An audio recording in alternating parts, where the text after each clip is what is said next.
Having to talk about Star Wars makes me so sad because it's a franchise I have loved for so long. Yet the people running Lucasfilm have no idea what fans actually want, and while The Mandalorian started out strong with Season 1 and most of Season 2, Season 3 has been a nightmare, and new viewership numbers show just how poorly it's done leading up to this week's finale. I have a few different things I want to show off, but before we get into the topic, if you enjoy the content that I create, please make sure to subscribe to the channel and to the notification bell. Follow me on social media like Twitter or mine so that you can see when my content is posted. And of course, if you do really enjoy the videos and the live streams that I create, please consider becoming a Dark Titan via Patreon or a supporter via YouTube memberships. So I have a lot of different things to show off, like user reviews, some critic reviews, but let's start off with the ratings. The Mandalorian Nielsen ratings collapse. Now, this was a series I really didn't have that much interest in.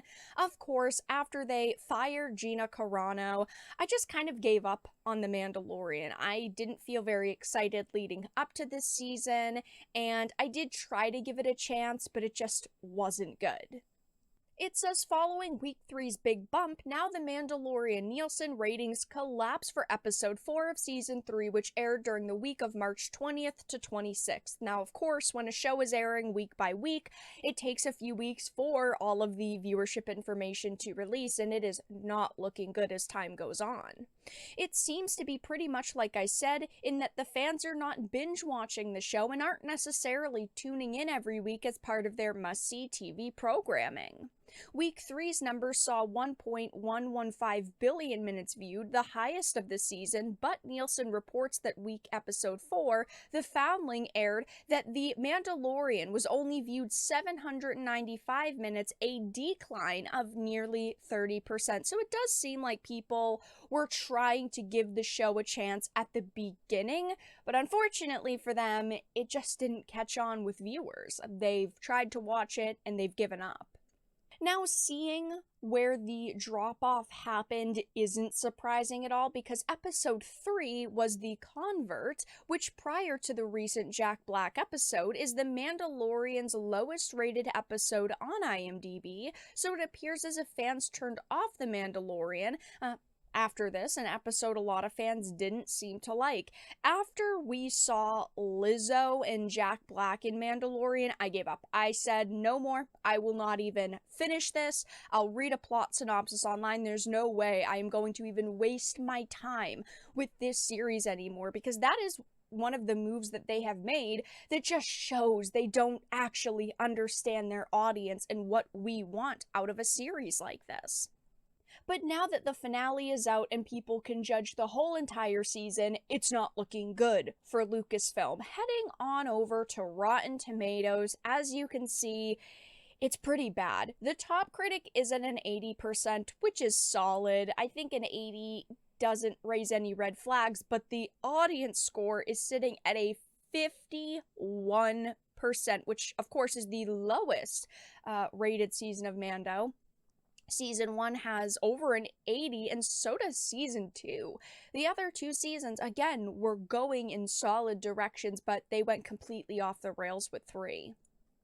And reading just a few different articles with some opinions on it, Mandalorian Season 3 was a waste of time. What went wrong? Unfortunately, a lot of shows like this now are a waste of time because while they really hook you with a Season 1 and a Season 2, they just lose kind of the excitement that people have for it as a show goes on and they're not innovating, or they are attempting to innovate but in a negative direction.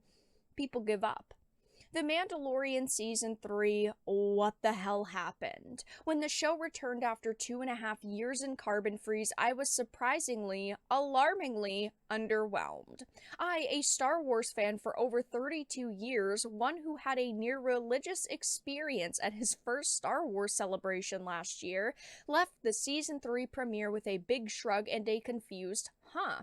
It offered nothing new for Mando fans, instead opting to just remix elements from the season 2 premiere and running through the supporting cast saying this one is here, that one is there. The biggest missteps of the series lie in its treatment of Din Djarin and Grogu, now Din Grogu because who the hell knows how Mandalorian names work. Season 3 was a waste of 2 seasons worth of character development for Djarin, and it seems pretty clear to me, especially after Season 2's brilliant chapter The Believer, that this entire series was built around the theme of faith versus family.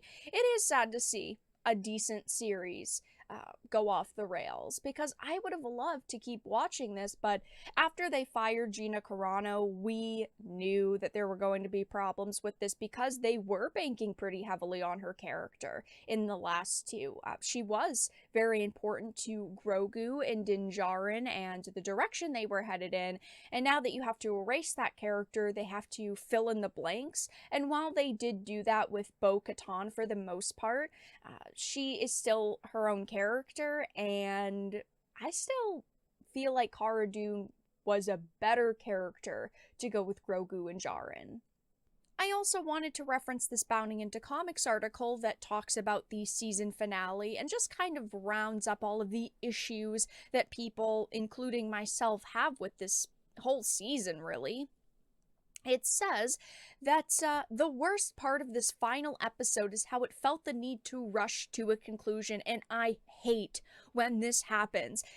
They are so worried about making a 8-episode show that they have to rush the pacing and shove so much substance into it that it just feels so conjumbled. I wish that companies would just go back to making 10 or 12 episode seasons of shows, give the actors a little bit more time to tell the story, but unfortunately they just don't do that anymore.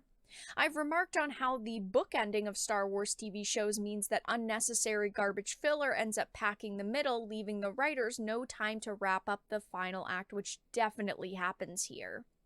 Instead, things end as predictably as they first began. Djarin escaped his captors, Grogu's new IG-12 suit fulfills its foreshadowed task, and the Praetorian Guard are vanquished in predictable fashion, and Moff Gideon no doubt lives to fight another day. The entire subplot involving Gideon's clones has now been wasted, including the whole idea of infusing them with Force powers. It would have been so cool if they actually did that and set that up for Season 4, and they made that a big part of the finale, but they didn't. They just threw in a lot of these subplots and then absolutely wasted it. And of course, Bo-Katan continues to make the Mandalorian her show. I like this character. I also like the actress who plays her, but I'm disappointed to see that this has become the Bo-Katan show.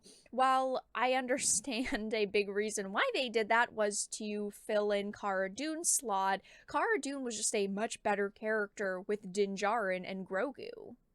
The worst part about this episode is how they don't really tie up any loose ends. There's no satisfying payoff here. There are a lot of things that they're setting up for Season 4, but honestly, I just don't feel like a lot of people are going to give this show another chance. I feel like they have made a lot of mistakes and they have struggled so much that when they try to make a Season 4, the numbers will be even lower for that, since it's the Bo-Katan show, and, these main characters that you've learned to love over the years, like Din Djarin and Grogu, are kind of being pushed to the side. Only time will tell. Maybe they can wrap back around with Season 4 and draw people in, but as you can see, everyone is pretty underwhelmed with this season. The current user scores for it are pretty terrible. A lot of the critics are also not a big fan of it, and the viewership numbers have been pretty consistently bad. But that's all that I really had to discuss in this video. Let everyone know your thoughts in the comment section down below. If you enjoyed this and of course found it important and informative, please make sure to give it a like, share it, and subscribe to the channel. And of course, if you didn't, make sure to give it a dislike. I appreciate your support either way, but I will talk to you all again in the next video really soon.